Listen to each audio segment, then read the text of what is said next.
everyone, my name is Iframtul Musawwar, and today we'll talk about Kant's categorical imperative applied to falsifying information at work.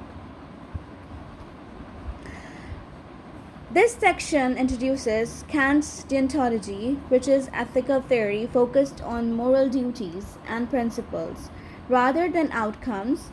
It emphasizes that actions are morally right if they follow universal moral rules, regardless of their consequences. Here is some explanation of categorical imperative. It's Kant's central ethical principle, which requires individuals to act according to maxims and could become universal laws. It is an unconditional moral obligation that applies to everyone equally. Applying those three formulations to falsifying information at work. This explains how the three formulations of the categorical imperative will be used to analyze the ethical scenario. Each formulation provides a different perspective to assess whether the action is morally justified. So what is ethical analysis and its conclusion? This part tells that ethical evaluation of the scenario based on Kant's three formulations. It concludes whether the action aligns with Kantian ethics and discusses the broader moral implications. Deontology is an ethical framework that emphasizes moral duties and rules. According to this theory, the morality of the action depends on whether it follows ethical principles rather than the consequences it produces. Immanuel Kant, he is a German philosopher who developed the categorical imperative. His work in moral philosophy is foundational to deontology, ethics, and continues to influence ethical debates today. So, Kantian ethics prioritize acting from a sense of duty. Moral actions are just judged by their adherence to universal moral laws, by their outcomes or benefits. What is categorical imperative? Here we'll introduce it. The term categorical means the imperative applies unconditional regardless of personal desire or specific circumstances. Moral duties are binding at all times. So an imperative is a command that obliges individual to act in a specific way. For Kant's, moral duties are not optional. They are obligatory actions derived from reason. The three formulations.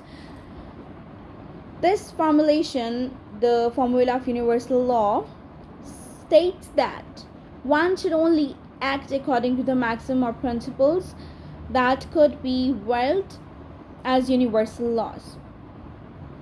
Secondly, formula of humanity. This requires treating others as ends in themselves, not merely as means to achieve personal goals. Formula of autonomy states that individuals should act as though they are legislating universal moral laws. So, introducing the scenario, briefly describe the ethical scenario of falsifying information at work. It involves intentionally providing inaccurate or misleading data that can occur in reports, records, or communication within an organization. Such actions violates ethical standards and can lead to serious professional and legal consequences. Scenario ethically significant. The scenario is ethically significant because it undermines trust between employers, and stakeholders.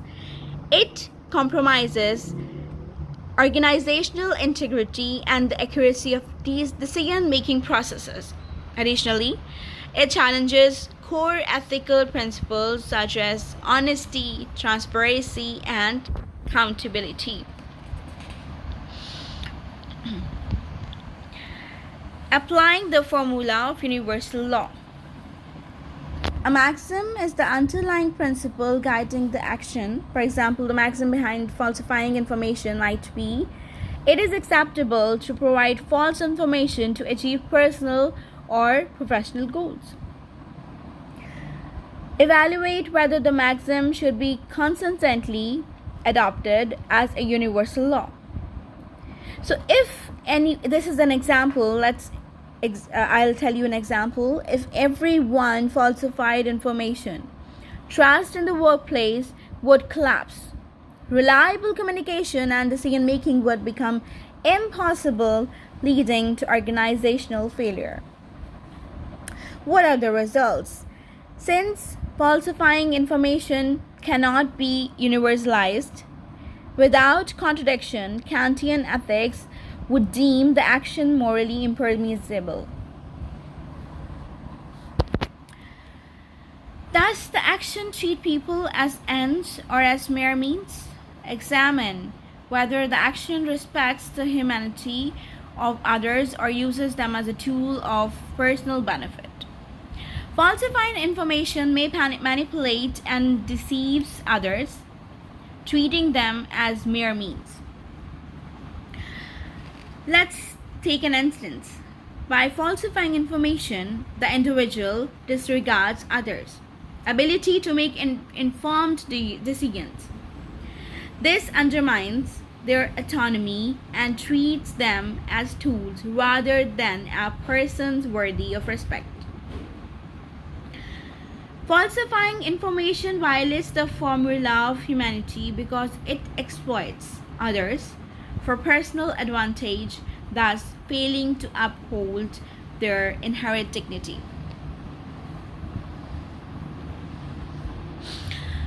What is the applying formula of autonomy? Consider whether the action aligns with moral laws the rational beings could willingly create for themselves and others. Let's take an instance.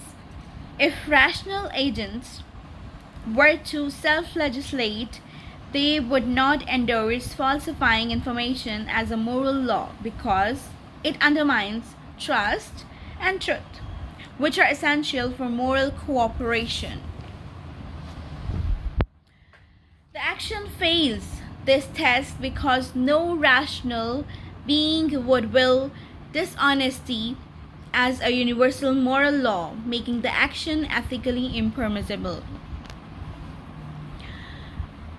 Ethical implications. Kant's categorical imperative provides a clear and consistent framework for evaluating the morality of action.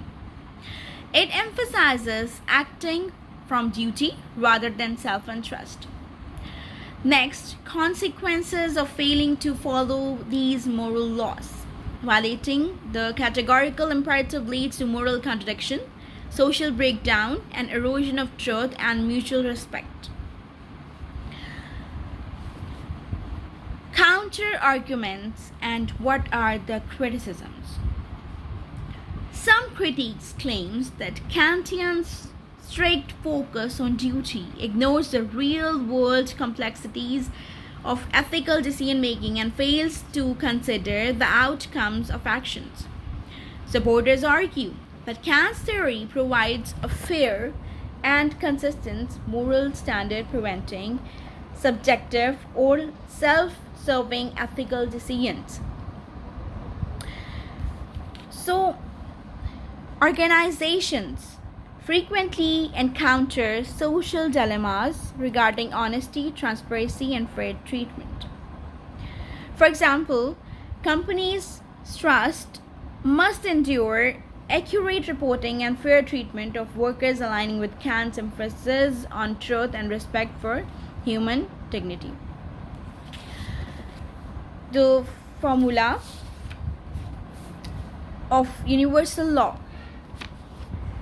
We have to summarize whether the actions could be universal law and the ethical implications of that conclusions.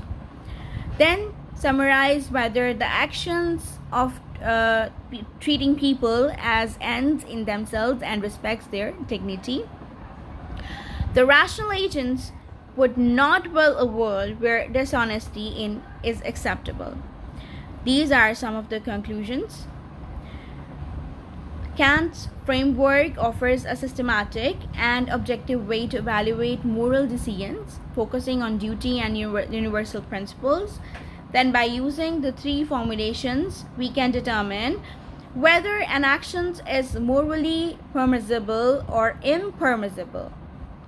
Last but not the least, moral integrity demands that we follow universal moral laws and treat others with respect and dignity.